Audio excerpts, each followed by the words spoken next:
বাইরের এই খামখেয়ালি ওয়েদারের জন্য প্রতিটা ঘরে ঘরে কিন্তু ঠান্ডা লাগা জ্বর লেগেই রয়েছে। ঠিক তেমনটাই আমার শ্বশুর শাশুড়ি দুজনারই কিন্তু প্রচণ্ড ঠান্ডা লেগেছে।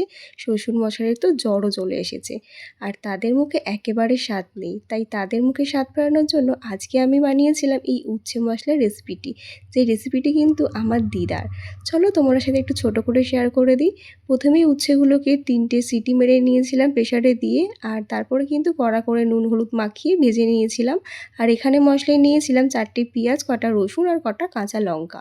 সেরকম কিছু মশলা লাগে না। আর তারপরে কিন্তু উচ্ছেগুলো ভাজার পরে তেলের মধ্যে এই মশলাটা দিয়ে এর মধ্যে দিয়ে দিলাম নুন হলুদ লঙ্কার গুঁড়ো। তোমরা চাইলে এখানে ধনে গুঁড়ো জিরে গুঁড়ো ইউজ করতে পারো, আমি সেটা করিনি। আর সামান্য একটু চিনি দিয়ে এটাকে গ্যাসের ফ্লেমটা একেবারে স্লো করে ভালো করে কুক করে নিতে হবে ম্যাক্সিমাম 10 মিনিট। তারপরে দেখো এখানে উচ্ছেটা তো ভেজে রেখে দিয়েছিলাম। আর তারপর মশলাটা যখন দেখবে এরকম থিকনেস চলে আসবে, তারপর কিন্তু নামাবার আগে এর মধ্যে দিয়ে দেবে একটা বড় লেবুর রস, পাতিলেবু।